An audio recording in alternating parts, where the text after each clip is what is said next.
El sol de la mañana filtrándose por las cortinas prometía un día perfecto, pero una punzada fría en mi pecho desmentía la alegría que debería sentir. Acapulco, por fin. Los últimos días habían estado llenos de una expectación casi infantil, un anhelo por el olor salado del mar, el calor en mi piel y la risa despreocupada de mis nietos. Sin embargo, una extraña sensación de inquietud se había aferrado a mí desde la noche anterior, un nudo apretado justo debajo de mi esternón, como el eco de un mal presagio que se negaba a disiparse. No era un sueño en particular, sino más bien una sombra persistente, una voz silenciosa que susurraba que algo no estaba del todo bien.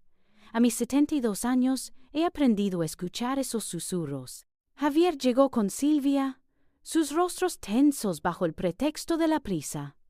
En el coche el ambiente era extrañamente denso, a pesar de la música suave que Javier había puesto. Mis ojos buscaron los suyos en el espejo retrovisor, pero él solo me ofrecía reflejos escurridizos, evasivos. Silvia, sentada a mi lado, mantenía la mirada fija en el paisaje urbano que se desdibujaba, sus labios fruncidos en una línea dura, su mano aferrada con demasiada fuerza a su bolso. Hablaban en voz baja, susurros fragmentados que no alcanzaba a entender, pero cuyas inflexiones me helaban la sangre. Ni una sola vez se giraron para preguntarme si necesitaba algo o para compartir una de las anécdotas del viaje que solíamos disfrutar. Yo, que siempre había sido el ancla de su familia, ahora me sentía como un bulto en el asiento trasero. El trayecto se hizo inusualmente largo. El paisaje, que debería habernos llevado hacia las exuberantes costas del Pacífico, comenzó a adquirir una monotonía de edificios grises y calles que no reconocía. El aroma a mar nunca llegó, reemplazado por el denso hedor a escape de la ciudad. Mi intuición gritó: «Javier, cariño», dije, mi voz sonando extrañamente débil en mis propios oídos. ¿No deberíamos haber visto ya la carretera costera? Él se encogió de hombros sin mirarme. «Un atajo, mamá. Hay mucho tráfico hoy». Pero su mandíbula estaba tensa, su mirada fija en el frente. Silvia, por su parte, se limitó a apretar aún más los labios, negándose a cruzar miradas conmigo. El nudo en mi pecho se convirtió en un puño. Finalmente, el coche se detuvo. No era la vibrante entrada de un resort en Acapulco, ni el pintoresco balcón de la casa familiar junto al mar. Era un edificio sobrio, de tonos crema y ventanas enrejadas, con un jardín minimalista y un letrero que, aunque no quería, mis ojos no pudieron evitar leer. Hogar Amanecer. El mundo se detuvo. Las ruedas del coche aún chirriaban, pero el sonido se ahogó en el torbellino de mi mente. No, esto no podía ser. La sangre se me heló, mi respiración se atoró en mi garganta. Mis ojos, llenos de incredulidad y un dolor punzante, se clavaron en Javier. Él se giró. Finalmente, sus ojos por primera vez se encontraron con los míos. Pero no había cariño, solo una frialdad calculada, una máscara de falsa pena. «Mamá», comenzó, su voz monótona, como si recitara un guión. «Es por tu bien. Necesitas cuidados que nosotros no podemos darte. Eres una carga». Las palabras lanzadas como piedras a mi corazón destrozaron mi mundo. Carga. Yo, Carmen Morales, quien había construido, mantenido y sostenido a esta familia, era una carga.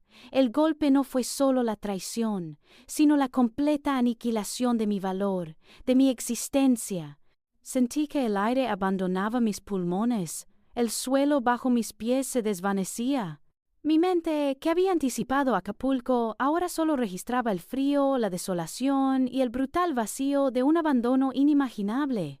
El aire que se colaba por la puerta del Hogar Amanecer olía a desinfectante y a resignación. Javier y Silvia, dos figuras que minutos antes se erigían como mis cuidadores, ahora eran siluetas borrosas que se alejaban en el coche, dejando atrás el chirrido de los neumáticos, como un eco final de su traición. Entré, no por voluntad propia, sino empujada por una mano invisible de la realidad, hacia un vestíbulo aséptico donde el silencio era tan pesado como el dolor en mi pecho. Cada paso resonaba, vacilante, en el mármol frío.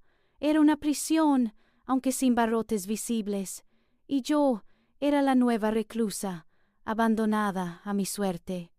Mis ojos, todavía nublados por las lágrimas no derramadas, recorrieron la sala común. Había mujeres y hombres, algunos encorvados, otros con la mirada perdida en un punto lejano que solo ellos podían ver. Sus rostros, surcados por el tiempo, contaban historias de una vida vivida, historias que ahora parecían haberse detenido en este lugar. Algunos se mecían suavemente. Otros contemplaban el jardín con una quietud perturbadora. Nadie me saludó, nadie me ofreció una sonrisa. Solo una anciana en silla de ruedas, con los ojos de un azul intenso y penetrante, me dedicó una mirada fugaz, una chispa de comprensión que me hizo sentir aún más expuesta. Una de ellas. Eran almas varadas, espectros de lo que alguna vez fueron, y el terror de convertirme en uno de ellos me invadió. Luego vino la humillación, fría y metódica.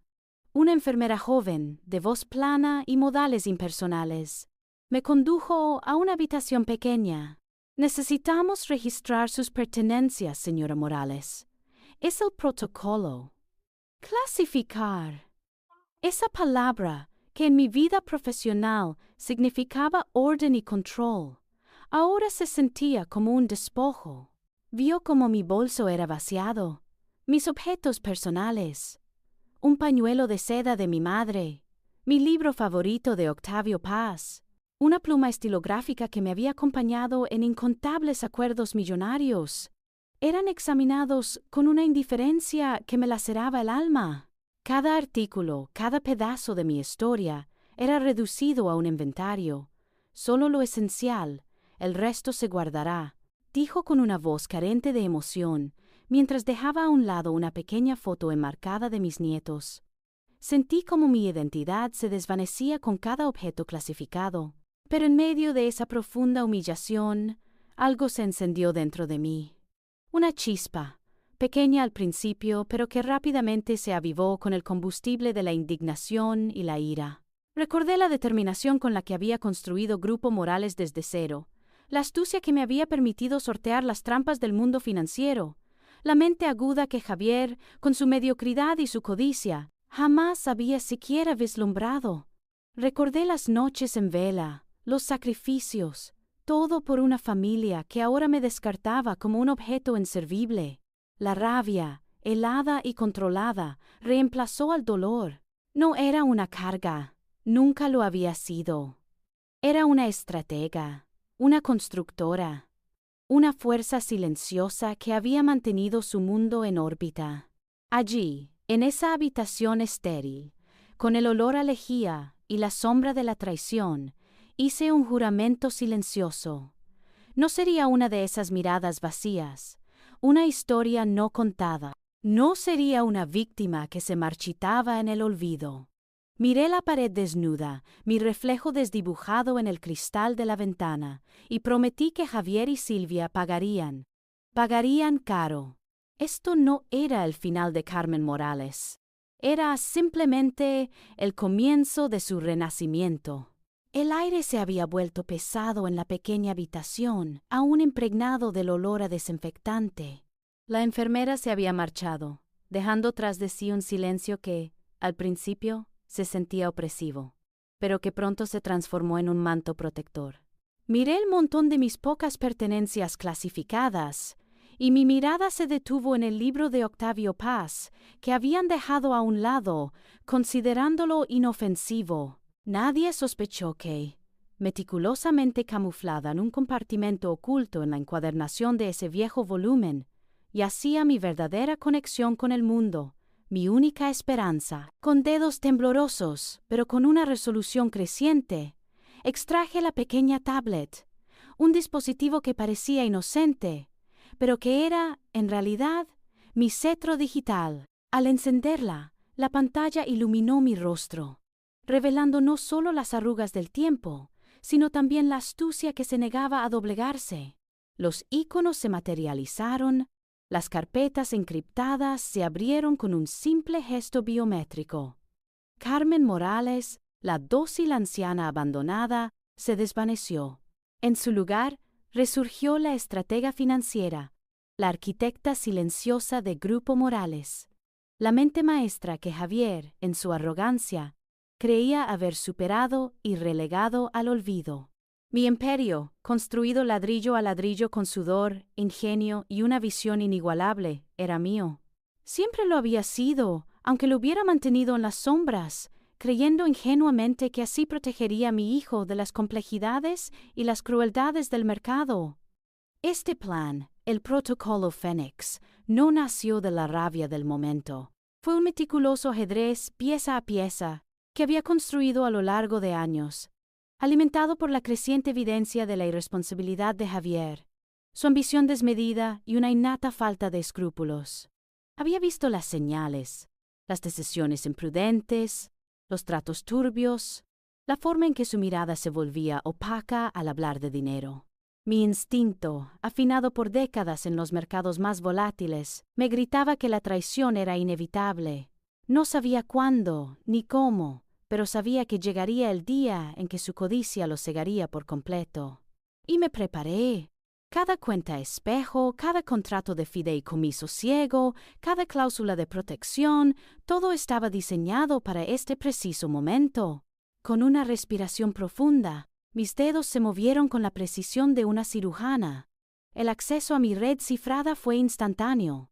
La primera orden fue enviada, una señal digital que atravesó el ciberespacio, activando la primera fase del Protocolo Fénix. No hubo arrepentimiento, no hubo vacilación, solo una calma helada, una lucidez aterradora. Observé cómo el indicador de envío parpadeaba, confirmando que la directriz había llegado a mi abogado, licenciado Fernando, un hombre de inquebrantable lealtad y discreción, al cual había confiado los detalles cruciales de mi plan. Este era mi renacimiento, no de las cenizas de un dolor autocompasivo, sino del fuego purificador de la indignación. La venganza no era una emoción caliente y desordenada, era una estrategia fría, calculada y ejecutada con la precisión de un reloj suizo. Mi corazón, que minutos antes latía con el dolor del abandono, ahora lo hacía con la fría anticipación de la justicia. Javier creyó que me había enterrado, no sabía que solo había plantado una semilla.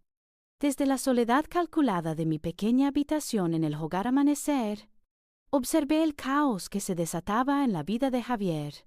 Mi tablet, mi ventana a su mundo, parpadeaba con la fría realidad de su impotencia. Las primeras alarmas habían sonado para él con la fuerza de un trueno en un cielo despejado. Un intento de pagar la hipoteca de su ostentosa casa en Lomas de Chapultepec rebotó. Su tarjeta de crédito empresarial fue denegada en una cena de negocios crucial. La incredulidad se transformó rápidamente en frustración, luego en una furia descontrolada. Le vi, a través de una de mis cámaras discretamente ubicadas en su oficina, golpear su escritorio, su rostro enrojecido por una confusión que no podía comprender. ¡Imposible!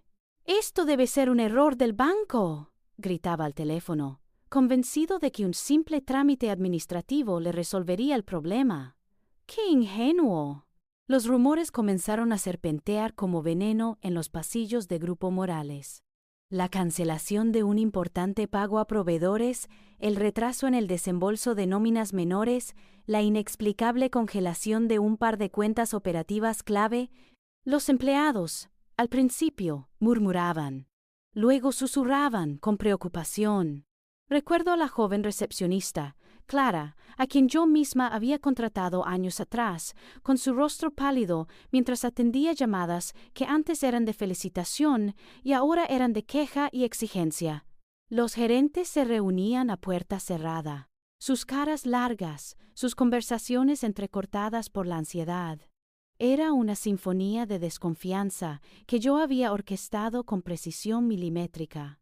Javier, por supuesto, minimizaba la situación ante ellos, pero el sudor frío en su frente y sus gestos cada vez más bruscos delataban su creciente pánico. Él no intentó contactarme, ni a mí ni al asilo. ¿Para qué?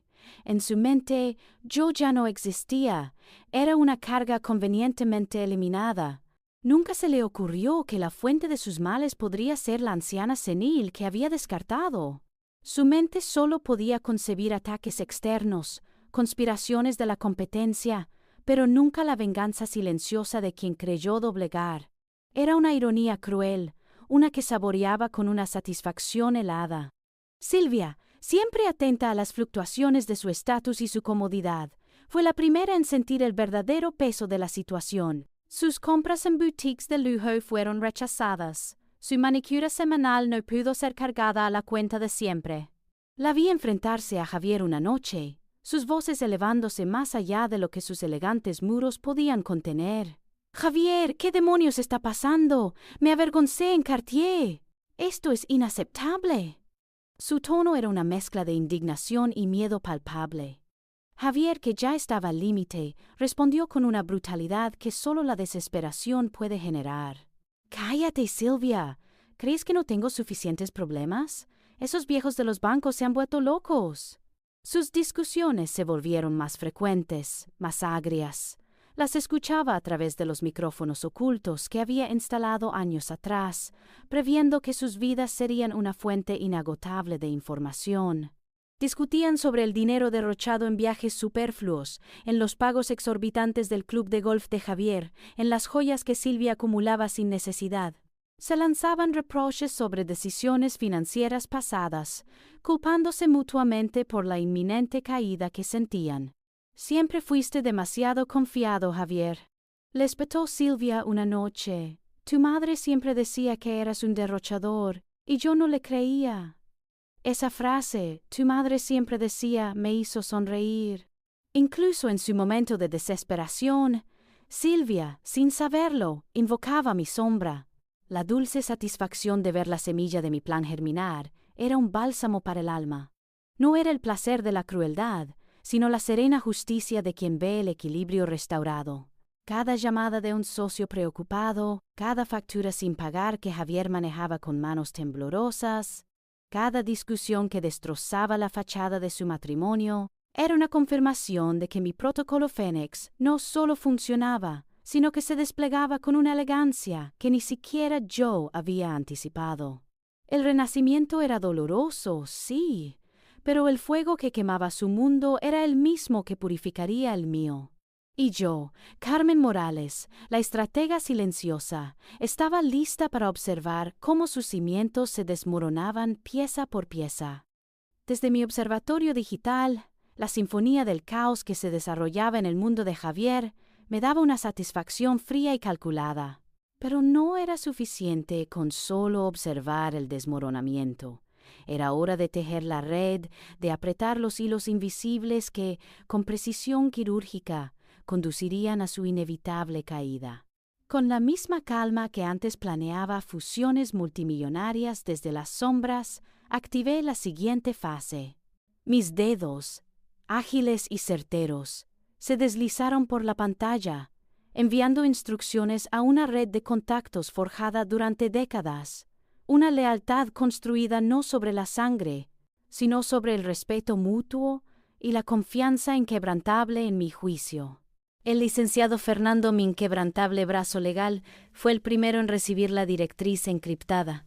Él no era solo un abogado, era un estratega en sí mismo, un hombre cuya discreción y perspicacia habían sido puestas a prueba en innumerables ocasiones. Lo había conocido hace más de 30 años, cuando él era un joven prodigio en una firma de abogados y yo era la ama de casa que en secreto desmantelaba y reconstruía empresas desde mi despacho oculto. Junto a él había un pequeño círculo de expertos financieros y de sistemas, leales a la verdadera Carmen Morales, no a la fachada que presentaba al mundo. Ellos no cuestionaron, simplemente ejecutaron. La primera oleada de filtraciones controladas comenzó. No fue un diluvio de información, sino un goteo estratégico, preciso, diseñado para sembrar la duda y la paranoia.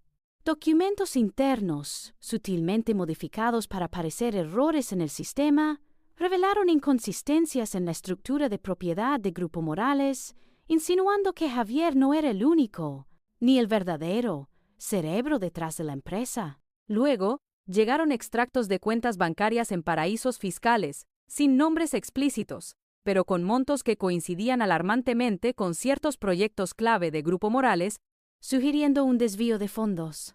La información, entregada anónimamente a socios estratégicos, proveedores clave y algunos periodistas de investigación de confianza, era irrefutable, pero carecía de una fuente obvia.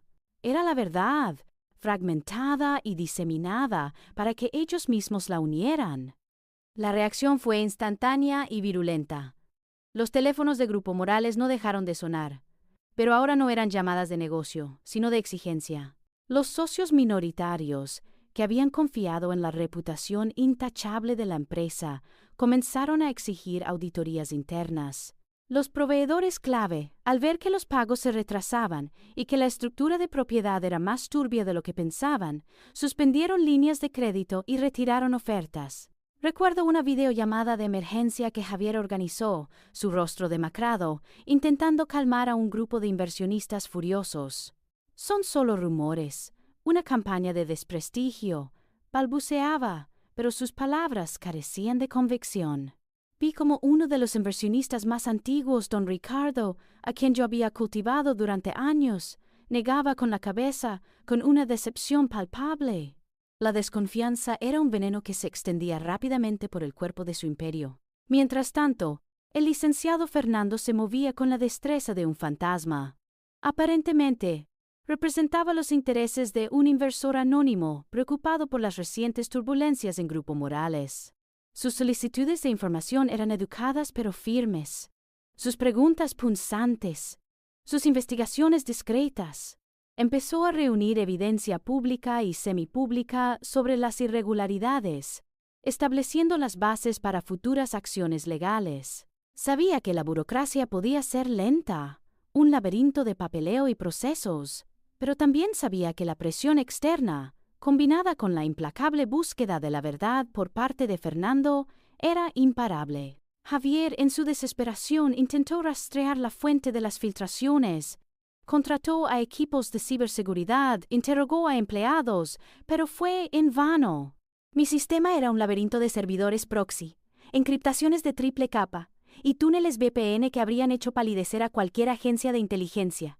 Él siempre sospechó de la competencia, de enemigos externos, pero nunca miró hacia el espejo, ni hacia el hogar amanecer donde me creía convenientemente olvidada. ¡Qué ironía! Cada pieza del ajedrez estaba en su lugar, el tablero listo para el jaque mate. Y yo, la anciana supuestamente senil, movía las piezas con una precisión que ni siquiera los más avesados estrategas de Wall Street podrían igualar. La implacable red que se cerraba alrededor de Javier, visible desde mi discreto observatorio, me llenaba de una satisfacción agridulce.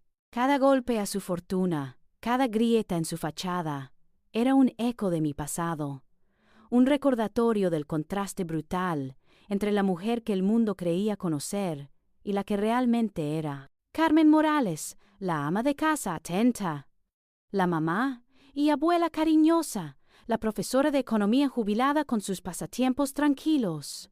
Esa era la fachada que yo misma había construido con tanto esmero. Una armadura de normalidad para proteger mi verdadera identidad. La estratega financiera implacable, la mente maestra detrás de Grupo Morales. El imperio que Javier ahora dilapidaba con su mediocridad. No fue por capricho que mantuve mi imperio en las sombras. Javier siempre fue un alma simple, fácilmente deslumbrado por el brillo superficial, pero carente de la visión profunda y la disciplina que exige el verdadero poder. Desde joven, su ambición era una sed insaciable sin el talento ni la ética para sostenerla. Vi su tendencia a los atajos, su desinterés por los detalles, su incapacidad para ver más allá del beneficio inmediato. ¿Cómo podría confiarle la complejidad de un entramado empresarial que yo había tejido con la paciencia de Penélope, desenredando y volviendo a tejer cada hilo? Mi deseo más profundo era protegerlo, y a mis nietos, de las serpientes que habitan en el pantano financiero, de los riesgos y las presiones que yo dominaba, pero que a él lo habrían consumido. Quería que tuvieran una vida sencilla, sin las cargas invisibles que yo portaba. Recuerdo los primeros años, cuando Javier era apenas un niño. Mientras él jugaba con sus soldaditos, yo, bajo la luz tenue de mi estudio improvisado, devoraba libros de economía y finanzas, aprendiendo cada truco, cada estrategia. Mi primer gran golpe fue con la compra de unos terrenos olvidados en Guadalajara. Todos los consideraban inútiles, pero yo vi su potencial, su ubicación estratégica para el futuro crecimiento de la ciudad. Con un pequeño préstamo y una visión que nadie más compartió, los transformé en el corazón de lo que hoy es un próspero centro comercial. Javier estaba en la universidad, estudiando administración, pero sus preocupaciones eran fiestas y coches, nunca el arduo trabajo y la visión a largo plazo. Hubo una vez, en una cena familiar, que un conocido le preguntó sobre la visión estratégica de la familia en bienes raíces. Javier, con una sonrisa vacía, solo pudo balbucear generalidades, sin saber que la verdadera estratega estaba sentada a su lado, sirviéndole la sopa. Otra vez, fue durante la crisis económica de principios de los 2000. Javier quería vender a precios de liquidación, presa del pánico. «Mamá, esto se hunde. Hay que salvar lo que se pueda», me dijo. Pero yo, con la frialdad de quien ha visto muchos ciclos, le aconsejé esperar, comprar más cuando la sangre corría por las calles. Él me miró como si estuviera loca. En secreto, con mis propios recursos y mis contactos leales, hice las adquisiciones más estratégicas de mi vida, sentando las bases de la verdadera expansión de Grupo Morales mientras él se refugiaba en su mediocridad. Cada éxito, cada logro, lo celebraba en silencio, con la única compañía de mis números y mi laptop. Mis empleados de confianza, pocos pero leales, eran los únicos que conocían mi doble vida, mis operaciones especiales. Eran como una hermandad secreta, un equipo de élite que ejecutaba mis directrices sin cuestionar, porque sabían que mi visión siempre era correcta. Pensé que, al mantenerlo alejado de la verdadera magnitud de mi imperio, lo estaba protegiendo, le estaba dando un escudo contra la brutalidad del mundo real. Le di la apariencia del poder, el nombre, el control superficial, mientras yo manejaba las riendas invisibles. ¡Qué ironía, tan amarga! Lo que construí con tanto amor y sacrificio para asegurar su futuro, para darles una herencia sólida y un apellido respetado, ahora se había convertido en la herramienta más potente de mi venganza. La misma maquinaria que diseñé para elevarlo, ahora lo desmantelaba pieza a pieza. La protección se había transformado en destrucción. Javier creyó que me había encerrado en este hogar amanecer, pero no se dio cuenta de que al hacerlo había liberado al arquitecto de su propia ruina, al fénix que renacía de sus propias cenizas, usando los mismos cimientos que yo misma puse. La satisfacción helada de ver mi protocolo fénix desplegarse alrededor de Javier, pieza por pieza, no lograba disipar la constante realidad de mi encierro. A pesar de los ecos del caos que resonaban desde su mundo, el hogar amanecer seguía siendo para mí una jaula de paredes claras y rutinas inmutables.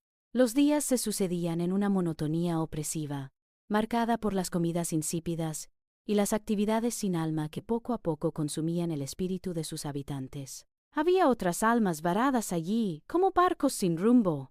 Estaba doña Elena, que tejía sin cesar bufandas que nadie usaría, su mirada dulce pero ausente. Y don Jorge, que hablaba en voz alta de sus hazañas como piloto de combate, un eco de una vida de gloria que ahora nadie escuchaba. Me observaban, como yo a ellos, con una mezcla de curiosidad y la distancia impuesta por la vergüenza y el dolor. No me desmoroné como otros, mi mente siempre en movimiento, mis dedos tecleando discretamente en mi tablet oculta, lo que quizás les intrigaba.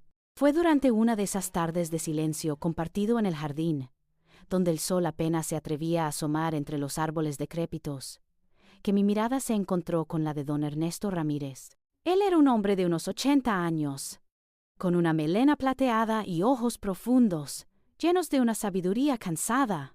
Había una dignidad en su postura, incluso cuando se apoyaba en su bastón, que me recordaba a mí misma.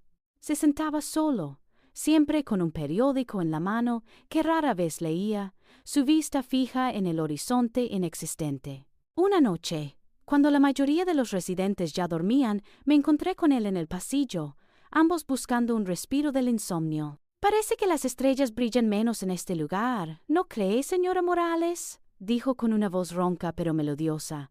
Ese fue el comienzo. Nuestras conversaciones nocturnas se convirtieron en un ritual, un santuario en la prisión. Bajo la luz tenue de una lámpara de pasillo o en el frío balcón, compartimos fragmentos de nuestras vidas. Él, un ingeniero jubilado, había construido una empresa de éxito, solo para ver cómo sus hijos la desmantelaban, lo despojaban de todo y lo internaban, argumentando su salud deteriorada. Sus hijos querían el dinero, la herencia, sin la molestia del padre. Su historia era un espejo doloroso de la mía, un eco que resonaba con mi propia traición. Compartimos el dolor de la humillación, la rabia por la ingratitud, la profunda frustración de ver cómo años de esfuerzo eran reducidos a nada por la codicia. A través de don Ernesto, comencé a ver a los otros residentes de una manera diferente. No eran solo víctimas pasivas, sino personas con historias robadas, con sueños rotos y dignidad pisoteada. La mujer que tejía era una vez una maestra de escuela, el piloto, un héroe de guerra. Cada uno, a su manera, había sido descartado. La comunidad de Hogar Amanecer, que al principio me parecía un purgatorio de almas perdidas, empezó a tomar forma en mi mente no solo como un conglomerado de víctimas, sino como un potencial campo de batalla, un símbolo de la lucha que yo había emprendido. Mis pequeñas sonrisas o gestos de reconocimiento hacia ellos, que antes pasaban desapercibidos, ahora recibían respuestas más cálidas, una pequeña chispa de conexión. Algunos, los más lúcidos, empezaron a observarme con una nueva curiosidad, quizás al sentir mi indomable espíritu. Don Ernesto se convirtió en mi confidente, el único a quien podía compartir veladamente mi verdadera naturaleza. No le conté los detalles de mi protocolo Fénix, pero le hablé de la injusticia que no podía permitir. Él entendió, con una mirada en sus ojos que decía más que 1000 palabras. Su presencia era un ancla, su sabiduría, una fuente de inspiración. Me recordaba que mi lucha no era solo por mí. ¿Cuántos más como nosotros, Carmen?, me preguntó una noche. ¿Cuántos terminan así, invisibles, olvidados? Esas palabras sencillas pero cargadas de verdad clavaron una estaca en mi corazón. La venganza personal impulsada por la traición de Javier comenzó a transformarse en algo más grande. Ya no era solo una cuestión de justicia para Carmen Morales, sino una lucha por la dignidad de todos los que residían en Hogar Amanecer, de todos los ancianos que eran tratados como cargas, como objetos desechables. Mi fuego no solo quemaría el imperio de Javier, sino que iluminaría un camino para otros, un camino hacia el respeto y el valor que merecían. Don Ernesto, con su tranquila fortaleza, me había mostrado que había un propósito más allá de mi propia retribución. Él fue mi primera alianza inesperada en esta guerra silenciosa. La lucha por la dignidad de todos, el propósito más grande que don Ernesto había encendido en mi corazón, me llevó a enfrentar mi siguiente y más dolorosa decisión, la verdad sobre Javier y mi secreto. Sabía que el momento se acercaba rápidamente, que el entramado de mi protocolo Fénix pronto explotaría a la vista de todos, y no podía permitir que mis nietos, Andrés y Lucía, se encontraran desprevenidos, arrastrados por un torbellino que no entendían. El miedo a su rechazo, a que su amor por su padre, por más equivocado que fuera, pesara más que la justicia, era una losa en mi pecho. Pero la convicción de que merecían saber la verdad, la cruda realidad de la traición de su padre y la complejidad de mi propia vida, era aún más fuerte. Ellos eran mi sangre, mi futuro, y no podía dejarlos en la oscuridad. Organicé el encuentro con la ayuda del licenciado Fernando, quien, con su habitual discreción, dispuso una videollamada segura a mi tablet desde una sala privada en el Hogar Amanecer.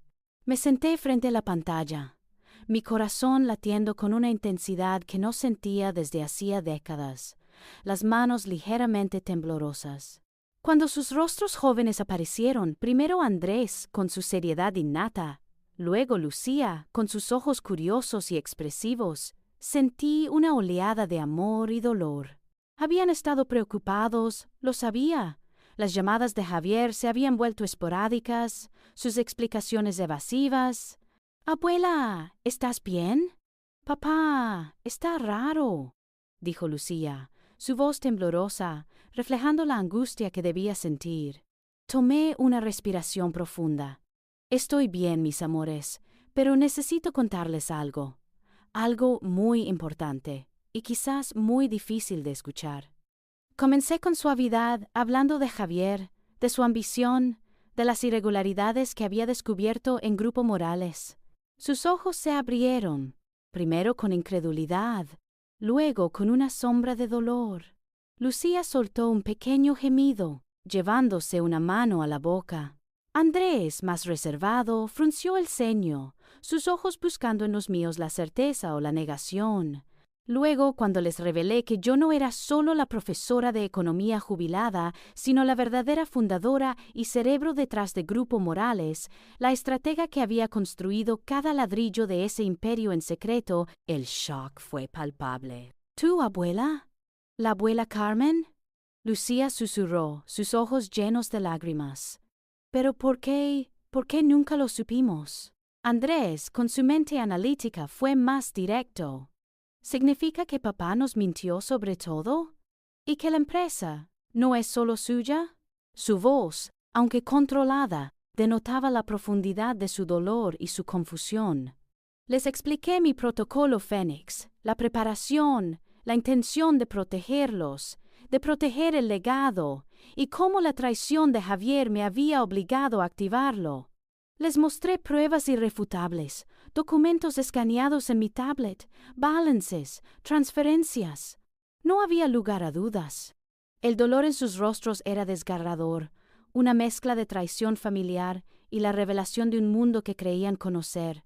Vi la lucha interna en sus miradas, la imagen de su padre desmoronándose ante sus ojos. Hubo un silencio denso, cargado de emociones. Temí lo peor. Temí que se aferraran a la imagen que tenían de Javier, que me culparan a mí por destruir su mundo.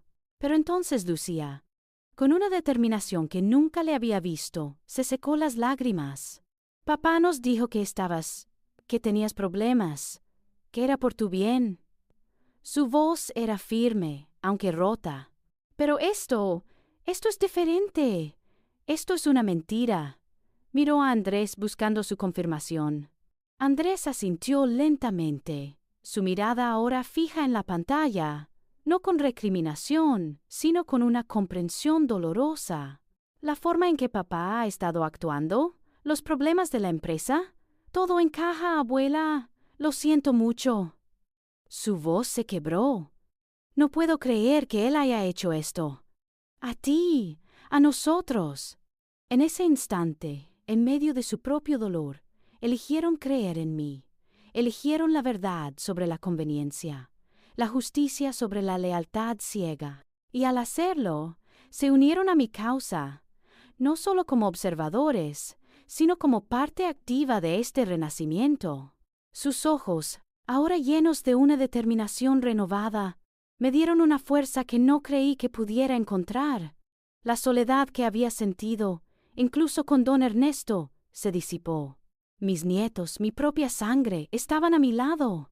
Eran mi ancla, mi propósito más claro, la luz que guiaría el resto de mi plan. La estratega había recuperado a sus aliados más preciosos, y el Fénix, con sus hijos a su lado, estaba listo para alzar el vuelo. Con mis nietos a mi lado, la determinación se había solidificado en una roca inquebrantable. La luz que ellos me ofrecían era el faro que me guiaría hacia la arena movediza de la opinión pública. Ahora, el protocolo Fénix entraba en su fase más visible, la que me sacaría de las sombras del hogar amanecer para enfrentarme al mundo y sobre todo a Javier. La rueda de prensa. La preparación fue exhaustiva, meticulosa, como si estuviera orquestando el lanzamiento de un nuevo fondo de inversión, pero esta vez, el activo era mi propia verdad. El licenciado Fernando se movía con una eficiencia silenciosa, coordinando cada detalle. Mis nietos, Andrés y Lucía, fueron una fuente de apoyo constante. Juntos, ensayamos mi discurso una y otra vez. No quería sonar como una víctima ni como una anciana resentida. Quería ser Carmen Morales, la estratega, la matriarca, la voz de la justicia. Elegí un traje sencillo, de corte impecable, en un tono neutro, mi cabello recogido con sobriedad. Nada de joyas llamativas. Mi apariencia debía proyectar fuerza, serenidad y una dignidad inquebrantable. La verdad sería mi único adorno. El día llegó. El licenciado Fernando había organizado mi salida temporal del asilo con una astucia legal que no dejaba cabos sueltos, presentando una orden judicial que obligaba mi traslado por motivos de salud extraordinarios. La sala de conferencias estaba abarrotada, una marabunta de cámaras, micrófonos y periodistas ávidos.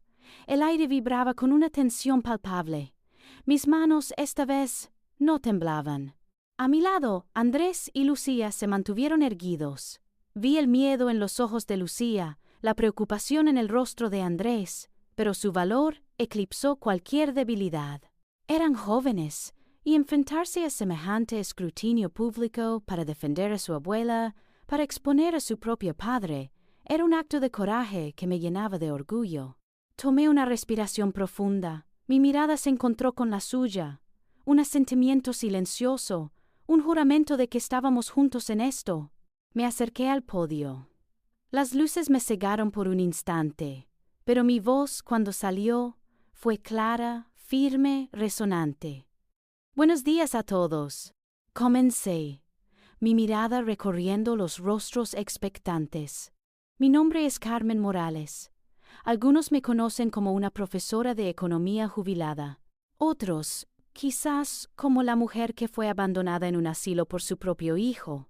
Pero hoy, estoy aquí para revelarles la verdad completa sobre quién soy y sobre el imperio que mi hijo, Javier Morales, ha gestionado bajo un velo de engaños y traiciones. Desmenucé la historia, no con ira, sino con una frialdad calculada. Expliqué cómo había construido Grupo Morales desde cero, manteniendo mi verdadera identidad y mi control en secreto para proteger a mi familia de las complejidades del mundo empresarial. Revelé el protocolo Fénix, la red de seguridad que había establecido para salvaguardar mi legado. Y luego, sin titubeos, expuse las actividades fraudulentas de Javier, los desvíos de fondos a cuentas en el extranjero, los contratos inflados, la manipulación de balances para beneficio personal. Todo ello sustentado con pruebas irrefutables que el licenciado Fernando había preparado meticulosamente. Javier Morales no solo me abandonó, declaré mi voz alzándose con una indignación contenida, sino que también traicionó la confianza de socios, empleados y, lo que es peor, de sus propios hijos. Por ello, en este momento, no solo recupero el control total de Grupo Morales, sino que también anuncio la donación del 50% de mis acciones a un nuevo fondo para el apoyo y la defensa de la dignidad de las personas mayores en México. La conmoción en la sala fue audible. Las cámaras centellearon con más intensidad. Los periodistas escribían febrilmente. Algunos jadeaban incrédulos. No hubo intentos de Javier o su abogado de detener esto. Estaban demasiado aturdidos. Demasiado tarde. El impacto fue inmediato, una onda expansiva que sacudió los cimientos de la sociedad. Antes de que terminara la conferencia, los titulares ya gritaban en las pantallas de los teléfonos. Matriarca desenmascara a hijo corrupto. Fundadora secreta de Grupo Morales, revela fraude millonario. La carga de Acapulco se convierte en heroína. Abandono de Carmen Morales desata tormenta financiera. La imagen de Javier Morales, hasta entonces un empresario respetado, se desmoronaba en tiempo real. Y mientras aún respondía a las preguntas, mi tablet vibró con un mensaje encriptado del licenciado Fernando. Orden de arresto emitida. Javier Morales detenido. Una punzada de tristeza fría, no de regocijo, me atravesó el pecho. La justicia era implacable. Desde las pantallas de televisión en el hogar Amanecer, los residentes me vieron. Vi la sorpresa en sus ojos, la chispa de reconocimiento, de esperanza. Doña Elena dejó de tejer. Don Ernesto me dedicó una mirada de aprobación, sus ojos profundos brillando con una satisfacción silenciosa. El huracán mediático se desató, mi nombre resonando no solo con la traición y la venganza, sino con una nueva dignidad, con un propósito que iba más allá de mi propia restitución. El Fénix había alzado el vuelo, no solo para quemar lo viejo, sino para iluminar un nuevo amanecer para muchos otros. El impacto de mi conferencia de prensa fue devastador para Javier. La sociedad lo condenó en cuestión de horas, y la confirmación de su arresto por parte del licenciado Fernando fue la prueba irrefutable de la verdad que había expuesto. Sin embargo, sabía que su caída no sería sencilla. Los poderosos no se rinden sin luchar, y, como esperaba, la primera línea de defensa de Javier fue tan predecible como desesperada. Atacarme, intentar deslegitimar mi testimonio, insinuar mi inestabilidad mental. Apenas unas horas después de que los noticieros mostraran mi rostro en primera plana, los abogados de Javier, liderados por un hombre llamado Mauricio Leiva, conocido por su agresividad y falta de escrúpulos, comenzaron su contraofensiva. Sus declaraciones a la prensa no tardaron en aparecer. La señora Morales es una persona mayor, vulnerable, que lamentablemente ha sido influenciada. Su relato carece de coherencia y podría ser el producto de un estado emocional alterado y el deterioro cognitivo natural de la edad avanzada. Vociferaban, intentando pintar la imagen de una anciana senil, manipulada o, peor aún, delirante. Afirmaron que mi historia era una fantasía, un elaborado engaño orquestado quizás por terceros interesados en el control de Grupo Morales. La crueldad de su táctica era descarada, una puñalada directa a mi dignidad y a la validación de mi propia existencia. Pero yo, junto al licenciado Fernando, habíamos anticipado cada uno de sus movimientos. «Serán predecibles, Carmen», me había dicho él en una de nuestras reuniones clandestinas. «Intentarán desmantelar su credibilidad, no sus pruebas. Prepárese para ser cuestionada en cada faceta de su lucidez». Y me preparé. Mi equipo ya tenía listos informes médicos recientes, análisis neuropsicológicos realizados de forma preventiva meses atrás, y el testimonio de profesionales que podían atestiguar mi perfecta salud mental y mi agudeza intelectual. No iba a ser un ataque a mi historia, sino a mi mente, al instrumento más potente que poseía. La humillación de tener que demostrar mi cordura, de justificar mi propia capacidad intelectual, fue un trago amargo. Después de construir un imperio en las sombras, de mover hilos que afectaban la economía de un país, de orquestar un plan tan meticuloso y brillante, ahora debía sentarme frente a psicólogos y psiquiatras, respondiendo preguntas básicas, realizando pruebas de memoria y lógica, como si fuera una colegiala o una paciente con demencia incipiente. Sentí una indignación hirviente, pero mi firmeza era inquebrantable. Cada pregunta, cada evaluación, la abordé con la misma precisión analítica que aplicaba a un balance financiero. Mis respuestas eran concisas, mis argumentos lógicos, mi memoria enciclopédica. Demostré mi capacidad para recordar detalles minuciosos de mi pasado profesional y personal, para analizar complejos escenarios económicos, para resolver problemas matemáticos avanzados con rapidez mental. Recuerdo a una joven psiquiatra, con una mirada escéptica al principio, quien me pidió que analizara la situación económica actual de México y sus posibles repercusiones en el sector inmobiliario. Le di un análisis tan detallado y profundo, con proyecciones y estrategias de mitigación que superaban las de muchos economistas en activo, que al final de la sesión, sus ojos ya no mostraban escepticismo, sino un respeto asombrado. Los informes resultantes fueron irrefutables. Carmen Morales poseía una lucidez mental excepcional, una capacidad cognitiva superior a la media para su edad, y ninguna señal de inestabilidad emocional o deterioro cognitivo. Mi cordura fue certificada con un sello de hierro. La debilidad de sus argumentos se hizo evidente. Las acusaciones de estado emocional alterado o deterioro cognitivo se derrumbaron ante la evidencia científica. Mis hijos Andrés y Lucía también jugaron un papel crucial. Se presentaron voluntariamente, no solo para atestiguar mi lucidez y estabilidad, sino para contradecir las mentiras de su padre y Silvia. Relataron cómo Javier había tratado de silenciarlos, de manipularlos, de mantener la farsa del abandono. Su testimonio, lleno de dolor pero de una verdad rotunda, reforzó mi posición. La voz de sus propios hijos, confirmando la brutalidad de su padre y mi impecable estado, fue un golpe devastador para la defensa. Los abogados de Javier se quedaron sin herramientas. Sus mentiras eran un castillo de naipes frente a la montaña de pruebas, no solo financieras, sino ahora también de mi irrefutable lucidez. Habían intentado enterrarme con acusaciones vacías, pero solo lograron mostrar al mundo cuán desesperados y mendaces eran.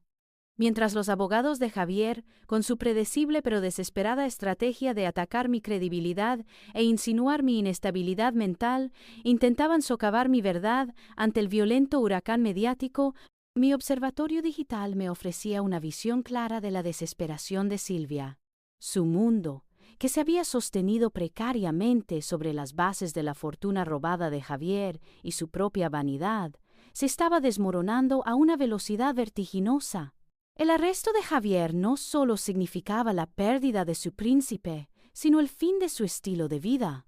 La vi, a través de mis monitores, intentar retirar grandes sumas de dinero, vender algunas de sus joyas más valiosas y, desesperadamente, buscar asesoría legal para sí misma. Las conversaciones telefónicas que interceptaba revelaban su creciente pánico, sus quejas amargas sobre Javier y su ego, y el miedo palpable a perderlo todo. Estaba atrapada entre una lealtad que se desvanecía rápidamente y el instinto primario de supervivencia. Mi venganza, aunque dirigida a Javier, no ignoraba la complicidad de Silvia. Ella había sido parte activa del abandono, susurrando al oído de mi hijo, disfrutando de los lujos que mi esfuerzo había generado. Sin embargo, no buscaba su destrucción total, sino su confrontación con la verdad. Por ello, instruí al licenciado Fernando para que, de manera indirecta y totalmente legal, el cerco sobre ella se estrechara. No como un ataque directo, sino como una consecuencia inevitable de la investigación en curso contra Javier. Era una presión sutil, una notificación sobre la revisión de ciertos gastos personales con fondos de la empresa, una investigación sobre la propiedad de la casa que compartían, que, en parte, se había adquirido con dinero desviado. Eran movimientos que la obligarían a considerar su propia posición legal, a entender que no era una observadora inocente, sino una participante en el esquema fraudulento. Era mi oferta silenciosa, la oportunidad de desvincularse del barco que se hundía haciendo lo correcto. La estrategia funcionó. Pasaron días en los que Silvia se volvió más errática, más nerviosa. Las discusiones con su nuevo abogado se volvieron más frecuentes y acaloradas, sus gritos resonando en los silencios de la mansión.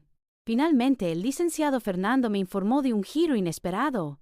Silvia había contactado a la fiscalía para ofrecer su cooperación. El peso de la presión legal, el miedo a ser implicada directamente y la certeza de que Javier no saldría ileso la habían llevado a tomar una decisión trascendental. No era por arrepentimiento, lo sabía, sino por pura supervivencia.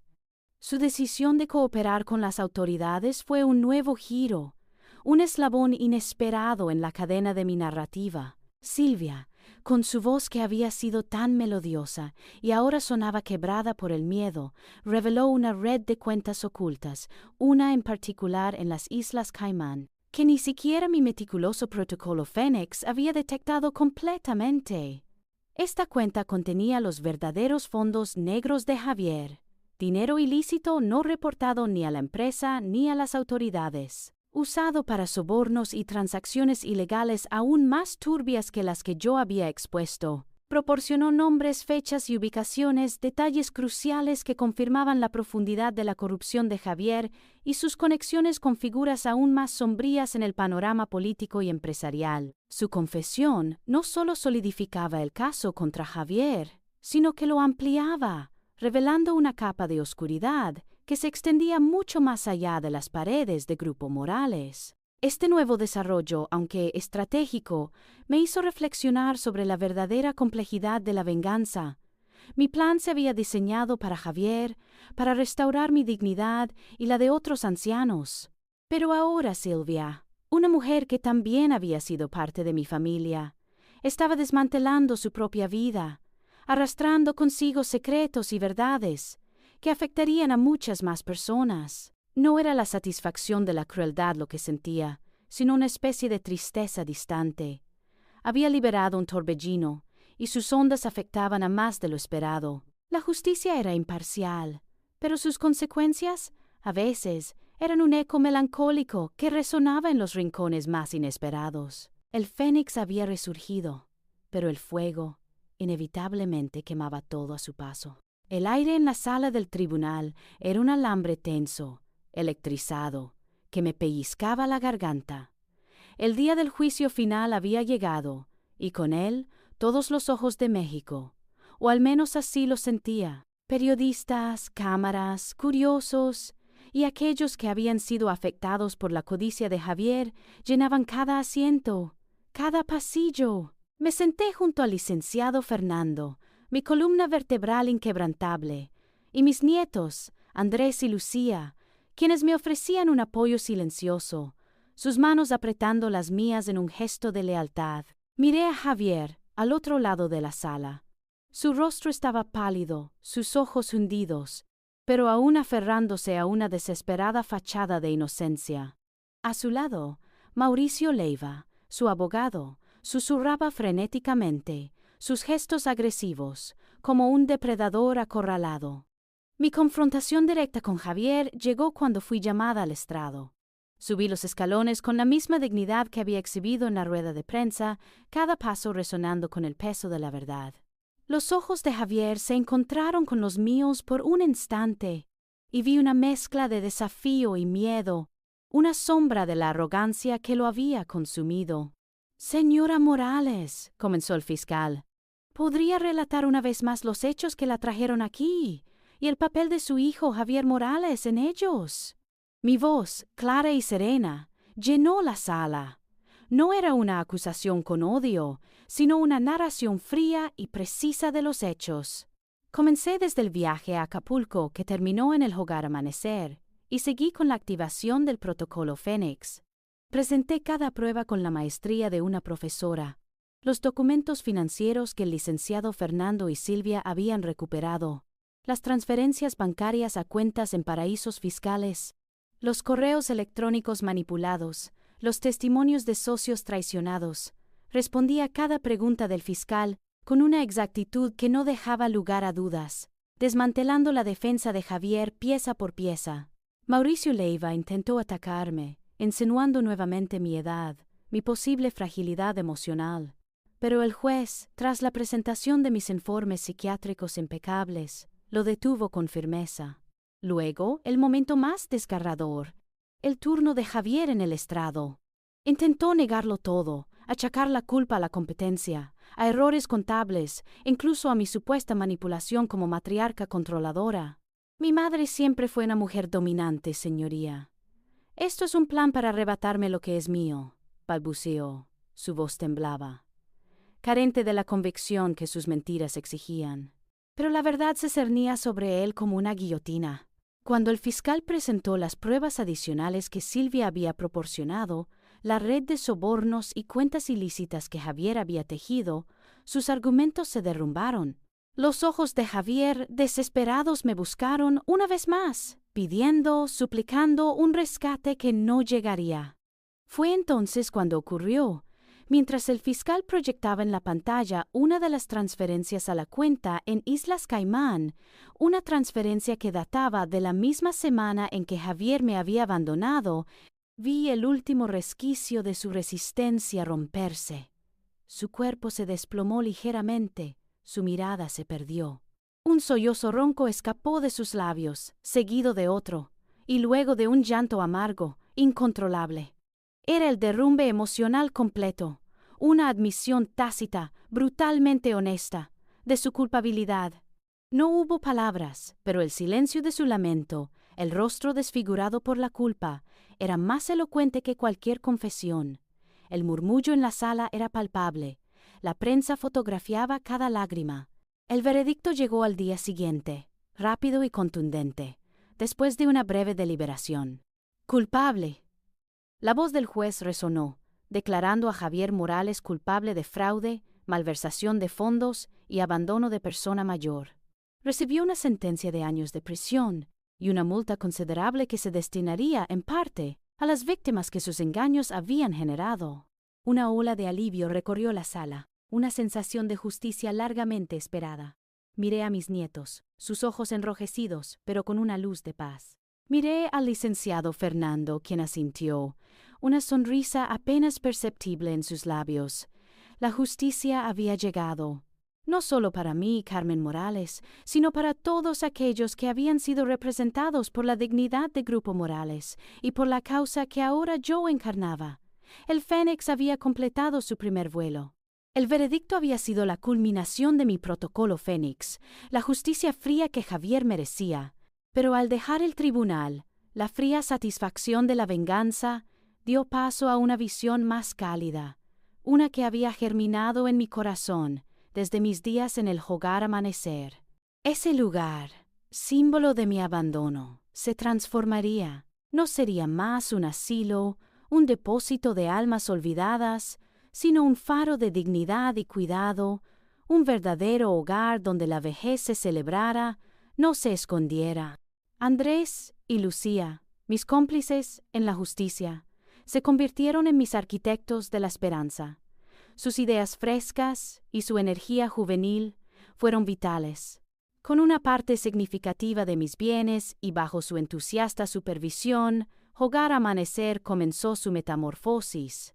Las viejas paredes se llenaron de color, los jardines decrépitos florecieron con flores nuevas y vibrantes, y las áreas comunes se rediseñaron para fomentar la interacción y la comodidad.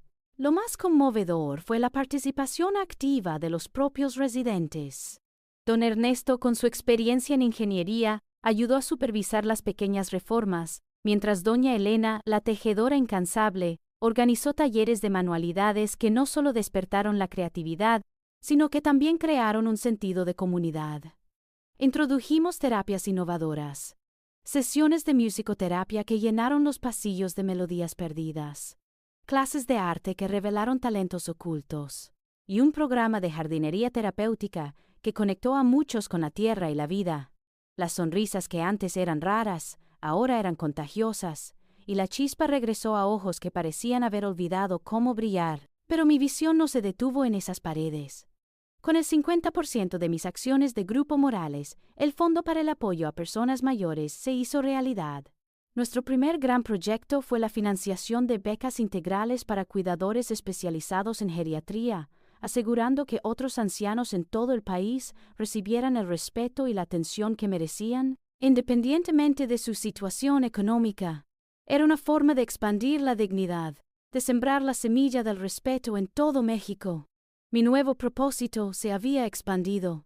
No era solo la restitución de mi nombre o la venganza contra Javier, sino la construcción de un legado de compasión, respeto y valor para todos los mayores. Las sonrisas de los residentes, la vitalidad que regresaba a sus ojos, eran mi verdadera recompensa. La prueba de que de las cenizas de la traición podía surgir un amanecer de esperanza. Aunque el amanecer de esperanza brillaba en Hogar Amanecer y mi propósito social se afianzaba, el eco de mi victoria en el tribunal aún resonaba con una nota discordante en mi corazón. Javier seguía siendo mi hijo, y aunque la justicia había sido implacable, el camino hacia una reconciliación, por más tenue que fuera, se presentaba como el desafío más arduo. Mis visitas a la prisión se convirtieron en un ritual doloroso, un peregrinaje hacia un pasado que no podía ni quería olvidar. Las primeras veces, el silencio entre nosotros era tan pesado como los barrotes. Él me miraba con resentimiento, negación, aún atrapado en su propia narrativa de víctima. Yo, por mi parte, no buscaba un perdón instantáneo, sino un atisbo de comprensión, una chispa de arrepentimiento. Hablábamos de su condena, de las consecuencias de sus actos, de cómo su codicia había destrozado lo que una vez construimos. No hubo abrazos ni lágrimas compartidas en esas primeras conversaciones, solo verdades crudas y un abismo de dolor que se resistía a cerrarse. La reconciliación era un proceso lento, milímetro a milímetro, un terreno sembrado de espinas y recuerdos amargos. Mientras lidiaba con ese vínculo roto, la verdadera sanación florecía en mi hogar. Andrés y Lucía, que habían sido mis valientes aliados en la batalla, ahora eran el latido constante de mi vida. Habían dejado sus universidades por un tiempo para apoyarme, y al final decidieron mudarse conmigo a la casa que antes habitaba en silencio. Las risas volvieron a llenar los pasillos. El aroma de la comida casera reemplazó el olor a desinfectante. Cada noche compartíamos la mesa, no solo comidas, sino también historias de nuestros días, sus planes para el futuro, sus preocupaciones. Lucía, con su calidez, me obligaba a soltarme un poco, a compartir los pequeños placeres de la vida. Andrés, más reflexivo, me ayudaba a canalizar mis energías en los nuevos proyectos de Grupo Morales, que ahora operaba con una transparencia ejemplar. Se habían convertido, más que en mis nietos, en mis hijos de corazón, en mi nueva familia, forjada no por la obligación, sino por la lealtad y el amor genuino. Ese calor de compañía se extendía más allá de las paredes de mi casa. Don Ernesto, mi primer aliado en la adversidad del asilo, ahora era un visitante frecuente, un amigo entrañable. Compartíamos el café de la mañana en mi jardín, discutiendo sobre el futuro del Fondo de Apoyo a los Ancianos o simplemente disfrutando de la quietud. Algunos otros residentes de Hogar Amanecer, aquellos que habían encontrado una nueva vida en el centro transformado, también se unieron a nuestro círculo, compartiendo comidas especiales o celebraciones. Había descubierto que la familia no se limita a lazos de sangre, sino a aquellos que eligen caminar a tu lado, aquellos que comparten tus valores y tu propósito. El significado de familia se había expandido y redefinido, convirtiéndose en un tapiz rico y vibrante, tejido con hilos de amor, lealtad, compasión y un respeto mutuo que había logrado reconstruir de las cenizas de la traición. Mi vida, aunque diferente, era más plena que nunca. La plenitud que sentía, sin embargo, no era un destino final, sino un nuevo punto de partida. Mi historia, la de Carmen Morales, la carga que resurgió como el fénix, había resonado más allá de mi círculo íntimo, convirtiéndome en una voz, en un símbolo. La sociedad, conmovida y a veces avergonzada por el reflejo de mi experiencia, comenzó a escuchar. Fui invitada a foros, a universidades, a programas de televisión. Ya no era solo una profesora de economía, era una activista inesperada, una defensora de la dignidad de las personas mayores. Mis palabras, cargadas de la experiencia vivida, se convirtieron en un mensaje potente. La vejez no es sinónimo de fragilidad o invisibilidad, sino de sabiduría, resiliencia y un valor incalculable. La gente se identificaba con mi dolor, pero, sobre todo, se inspiraba en mi capacidad de levantarme. Bajo mi dirección, y con el invaluable apoyo de Andrés, Grupo Morales experimentó una transformación radical. Dejó de ser una empresa manchada por la codicia de Javier para convertirse en un estandarte de transparencia y ética empresarial. Implementamos políticas de responsabilidad social pioneras, asegurando que cada proyecto no solo generara beneficios, sino que también contribuyera positivamente a las comunidades. La reputación de la empresa, antes empañada, se elevó a nuevos niveles, atrayendo a socios y talentos que compartían nuestra visión de integridad. Era el legado de lo que yo siempre quise construir, pero ahora visible y palpable, un testimonio de que los negocios podían prosperar con un corazón ético. El Fondo de Apoyo para Personas Mayores, alimentado por el 50% de mis acciones, se expandió rápidamente, impactando vidas a nivel nacional. Más allá de las becas para cuidadores, financiamos centros de día, programas de alfabetización digital para ancianos y brindamos asesoría legal gratuita a aquellos que, como yo, habían sido víctimas de abuso o abandono. Se crearon proyectos de vivienda digna y accesible, y campañas de sensibilización que buscaban cambiar la percepción del envejecimiento en la cultura mexicana. No era solo caridad, era una inversión en el futuro. Un recordatorio constante de que honrar a nuestros mayores es honrar nuestra propia historia. Ahora, al final de este largo y tortuoso viaje, miro hacia atrás y reflexiono sobre el significado del envejecimiento. La edad me ha dado no solo arrugas, sino una perspectiva, una templanza. He aprendido que la resiliencia no es la ausencia de dolor, sino la capacidad de transformarlo en fuerza. El valor no es la ausencia de miedo, sino la audacia de actuar a pesar de él. Y la vida, en todas sus etapas, está llena de propósitos por descubrir, de batallas por librar y de legados por construir. Mi mensaje final al mundo es este: no subestimen nunca el poder de la experiencia, la profundidad de la sabiduría acumulada en años. La edad no es un límite, sino una capa más de lo que somos, un tesoro de historias y capacidades. Respeten a sus mayores, escuchen sus voces, y verán que en cada arruga se esconde la fortaleza de un fénix, listo para renacer y seguir volando, quizás más alto y con un propósito más brillante que nunca.